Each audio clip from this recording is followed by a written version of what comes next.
నా పేరు నంబూరు రఘునాథరావు అండి. మా నాన్న పేరు నంబూరు నాగేశ్వరరావు, మా పెద్దనాన్న పేరు నంబూరు చలపతిరావు. వాళ్ళిద్దరు 20 సంవత్సరాలు గ్రామం పదవులు చేసుకున్నారు. బాగానే మంచి పేరు తెచ్చుకున్నారు. ఇప్పుడు రాజధాని అంటే మాకు ఇష్టమే. రాజధాని డెవలప్ పొద్దు మన పొలం రేటు పెరిగిద్దని మేము అనుకున్నాం. కానీ 5 కోట్లు పోయి ఇప్పుడు 2 కోట్లు 1.80 ఆ రేట్లు వచ్చేలకే మాకు ఎంతో అనుమానం వచ్చేసింది. ఆ ప్రాంత 29 గ్రామాలు ఇచ్చారు రాజధానిలో. ఆ గ్రామాల రైతులను కూడా కనుక్కున్నాం. వాళ్ళు పడే బాధలు సామాన్యం కాదు. పార్టీకి అనుకూలంగా ఉండే వాళ్ళేమో ఏం చెప్పలేదు, పర్లేదులే రాజధాని చేస్తారంటున్నారు. ఏమి అటు ఇటు కాని వాళ్ళు కూలికి పోవాల్సి వచ్చింది. 2 ఎకరాల రైతులు కూలింగ్కి ఇస్తే ఖచ్చితంగా కూలికి పోవాల్సి వచ్చింది.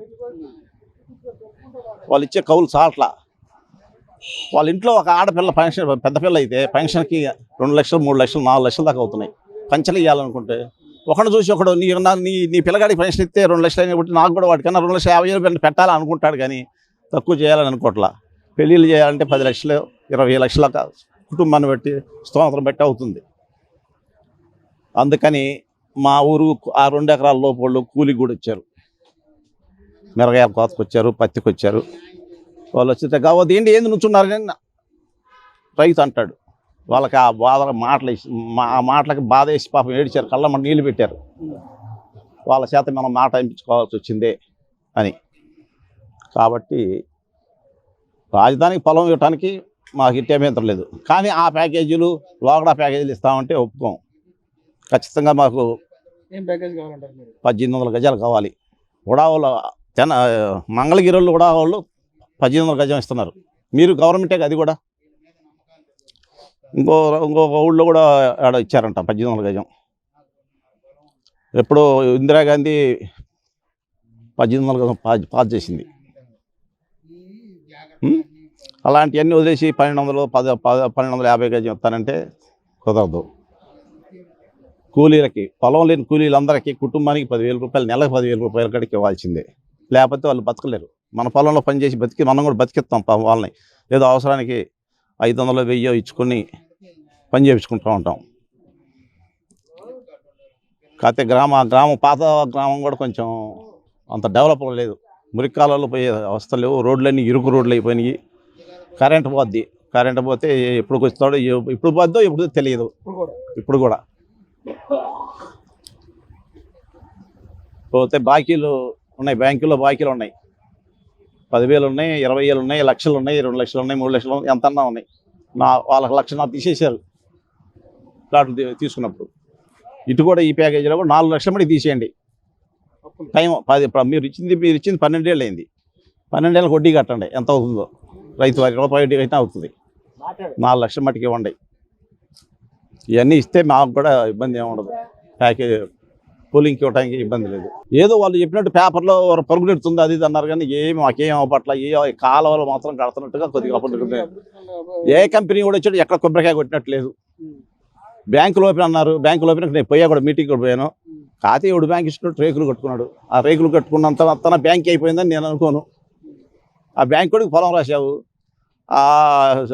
అదే చీఫ్ ఉంటారు కదా, చీఫ్ జనరల్ మేనేజరు, వాళ్ళు పట్టుకొని ఎంతో వర్క్ ఇచ్చినట్టు ఉంటుంది. కానీ అది అమ్మినట్టు ఉండదు. రూపాయికి పొలం ఇచ్చామంటావు, 99 పైసలకు ఇచ్చానన్నావు. అసలు నీకేంది అంత అవసరం ఏంటి? విశాఖపట్నం రూపాయికి 99 పైసలకి ఇచ్చి 99 ఏళ్ళు రేట్ ఎందుకు? 99 ఏళ్ళ తర్వాత అది ఎవడు తీసుకుంటాడు? మళ్ళీ పొలం నువ్వు తీసుకుంటావా? నీ కొడుకు తీసుకుంటాడా? నీ మనవాడు తీసుకుంటాడు? నీ మనవాడు కొడుకు కూడా తీసుకోలేడు. అప్పటికి మారిపోద్ది. ఎవడు తీసుకుంటాడో, ఏ ముఖ్యమంత్రి వస్తాడో, ఏ ప్రైమ్ మినిస్టర్ వస్తాడో, జనరేషన్ మారిపోద్ది. వాళ్ళే కంపెనీ 50 సంవత్సరాలు చూస్తున్న వాళ్ళు పిల్లలు చేస్తున్నట్లేని ఎవరు. కాబట్టి అది అడ్మినిస్ట్రేషన్ బాగలా. చంద్రబాబు అడ్మినిస్ట్రేషన్ బాగలేదండి. ఇది పద్ధతి కాదు అసలు.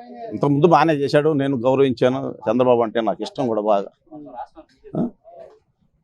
కానీ ఇప్పుడు అది పద్ధతి కాదు ఆయన చేసిన పద్ధతి. నువ్వు చేసే పద్ధతి అందరూ చిన్నపిల్లగాడైనా తప్పు అని చెప్తాడు. నువ్వు పెద్ద చదువుకున్నా, మేము చదువుకోకపోయినా మాకు నాలెడ్జ్ ఉంది, పదవులు చేయగలుగుతాం. ఇట్లా చేస్తే తీసుకో, రూపాయికి 10 పైసలు తీసుకో, 50 పైసలు ఖర్చు పెట్టు, 50 పైసలు మన దగ్గర తీసుకో, తప్పేముందా? మొత్తం పొలాలు వేల ఎకరాలు తీసుకొని ఏం చేద్దామని? మూడో విడత కూడా నార్మల్గా అదే మూడో ఊళ్ళు పెడితే ఇప్పుడు తాడికొండ ఇవన్నీ మూడో పుల్లింగ్లో అంటాడు ఒక 50,000 మొత్తం లక్ష ఎకరం తీసుకుంటావు. ఇప్పుడు లక్ష ఎకరం తీసుకుని నువ్వు రాజధాని పునాది వేసిన తర్వాత మొట్టమొదటి 60,000 అమ్మింది మందడం కానీ తాళాయిపాలెం కానీ నెక్కల్లో 40,000 అమ్మింది. ఈ రోజు పోతే ఆడ 35,000 అడుగుతున్నారు. 35,000 తాళాయిపాలెంలో 35,000 కొడుతున్నారు, నెక్కల్లో 20,000 కొడుతున్నారు. వాళ్ళని మోసం చేస్తున్నావు. వాళ్ళంటే ఎవరు? నీ సామాజిక వర్గం. నువ్వు చేయాల్సిన పని అదేనా?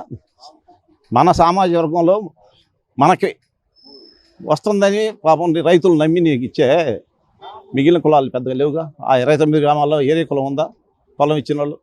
వాళ్ళైనా మోసం చేసేది. అట్టాగే మేము కూడా మోసపోతామేమో అని మాకు భయంగా ఉంది. రాజధాని ఇక్కడి నుంచి పోవాలని లేకపోతే ఏరే సైడ్ పెట్టాలని మాకు అసలు ఉద్దేశం లేదు. ముందు గజెట్ చేయించండి. గజెట్ చెప్తే 100 గజం అటో ఇటో ఏదో మాట్లాడుకొని మనం చేస్తే మాకు లిఖితపూర్వకంగా హామీలు ఇస్తే తప్పకుండా మేము కూడా పొలం ఇస్తాం. సార్ ఇప్పుడు ఏమైనా సిఐడి అధికారులు ఏమైనా మీటింగ్ పెట్టి మా ఊళ్ళో ఇంత మట్టికి ఎవరు మమ్మల్ని ఎంపీ కానీ ఎమ్మెల్యే కానీ ఇంకొక వ్యక్తి కానీ గ్రామంలో లీడింగ్ చేసే పర్సన్స్ కానీ ఎవరు మమ్మల్ని అడగలేదండి. ఇంతవరకు మమ్మల్ని అడగలేదు. గ్రామ సభ పెట్టాం కానీ రైతులతో గ్రామ సభ కానీ ఏం ఇంతవరకు మాట్లాడలేదు. ఎప్పుడూ పెట్టారు ఒక సంవత్సరం క్రితం. అదే రకరకాలుగా మాట్లాడారు. ఆ రోజు మేము కూడా మీటింగ్ పోయాం. మమ్మల్ని పిలవలేదు, మేమేం చెప్పలేదు. ఈ గ్రామంలో మాకు పొలం బాగానే ఉంది. మా తమ్ముడు ఎమ్మెల్యే చేశాడు. నంబూరు శంకర్ మా తమ్ముడు ఎమ్మెల్యే చేశాడు.